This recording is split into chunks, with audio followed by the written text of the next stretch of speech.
আসসালামু আলাইকুম ওরহমতুল্লাহি ওবরাকাতুহু। সবাই কেমন আছেন? আশা করছি সবাই ভালো আছেন, আর আমি আপনাদের দোয়ায় অনেক ভালো আছি। তো আজকে আমি আপনাদের মাঝে এমন একটা আমলের কথা বলবো, এমন একটা আল্লাহর সিফাতি নামের কথা বলবো।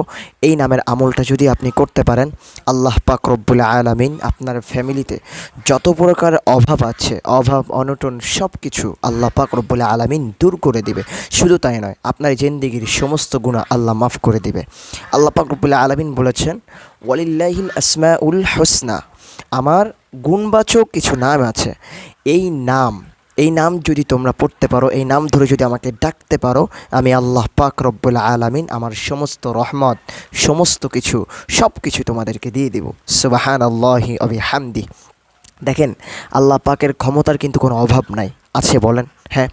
আমি হয়তো আমার এই কথাগুলো শুনে কমেন্টের ভিতরে এসে ভুলভাল গালাগালি লিখে দিয়ে চলে যাবেন, ঠিক আছে, চলে যান, কোনো প্রবলেম নেই। আজকে আমি আপনাদেরকে একটা কথা বলতে চাই। আচ্ছা বলুন তো, এই যে টাকা পয়সা ধন সম্পদ, এটা চাই না কে? এটা তো সবাই চায়। আপনি বলেন, চাই না কে? আপনি চান না? হ্যাঁ, আমি চাই না? সবাই চায়, সবাই। কারণ কি জানেন, এটা এটা তো স্বাভাবিক যে চাইবে। দেখেন, আপনার কাছে যদি টাকা না থাকে, আপনার কাছে যদি ধন সম্পদ না থাকে, তাহলে কেউ আপনাকে দাম দিবে? এই সমাজে সবথেকে বড় অবহেলিত মানুষ কারা জানেন?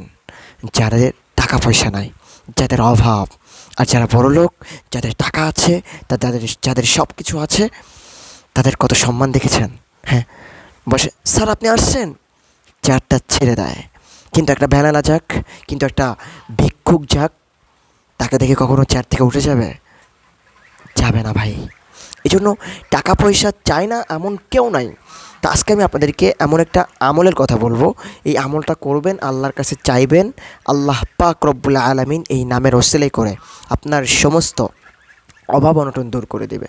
আপনার যত অভাব আছে, আল্লাহ চাইতো আপনার সমস্ত অভাব দূর করে দেবে। দেখেন, আল্লাহ চাইলে সব কিছু পারে। পারে কি না? সব কিছু পারে। পারে না এমন কিচ্ছু নাই। কারণ আল্লাহ পাকই হচ্ছে সব কিছু দেওয়ার মালিক। এই যে আমি আপনি যে যে জমিন দিয়ে হাঁটাচলা করি, যে জমিন দিয়ে মারামারি করি, যে জমিন দিয়ে চুরি করি, শেষরামি করি, এই জমিনটা কার? এই আল্লাহ পাকের না? হ্যাঁ, সব কিছু তো আল্লাহ পাকের। আল্লাহ পাকের জমিনের ওপরে থাকি, থেকে আবার গুনাহ করি, পাপ করি, তার সাথে বেইমানি করি, তারপর তো আল্লাহ আমাদের কিচ্ছু বলে না? বলে? হ্যাঁ। যখন যা চাচ্ছেন তাই পাচ্ছেন। এর থেকে আপনি আর কি চান? আপনি একটা সুস্থ মানুষ আছেন। ধন সম্পদ যদি এতই দরকার হয়, চেষ্টা তো করতে হবে। চেষ্টা করতে হবে না? আপনি যদি শুয়ে থেকে সারাদিন আল্লাহ সম্পদ দেন দেবে? কোশ্চেন কালেও দেবে না। চেষ্টা করতে হবে, চেষ্টা করতে হবে। যেটা কপালে আছে সেটা তো পাবেনই, তবে চেষ্টা তো করতে হবে, তাই না? দেখেন, অনেক মানুষ বলে এত ধন সম্পদ পেয়ে, আরে ভাই, ধন সম্পদ না হলে কিন্তু ইমানও থাকে না। এটা বিশ্বাস করেন? আপনার কাছে যদি টাকা না থাকে, সব থেকে বড় জ্বালা হচ্ছে পেটের জ্বালা। পেটে যখন ভাত না থাকে, পেটে যখন ক্ষুধা লেগে যায়, ইমানটা হারিয়ে দিতে একটা সেকেন্ডও লাগে না মানুষের, ঠিক কিনা বলেন? এই জন্য ধন সম্পদ, বড়লোক হওয়া এটা খারাপ কোনো কিছু না।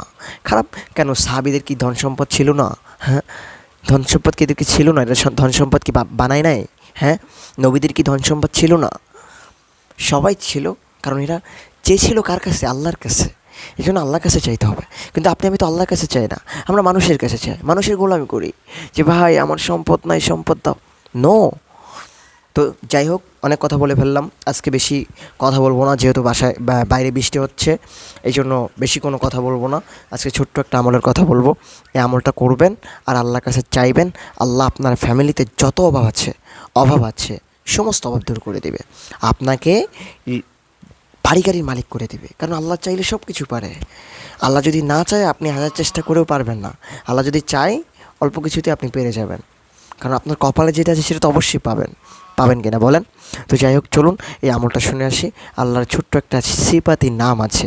এই নামটা প্রত্যেক দিন 1000 বার পড়বেন। তাহলে সন্ধ্যার সময় হোক, ফজরের পর হোক, কোনো সমস্যা নাই।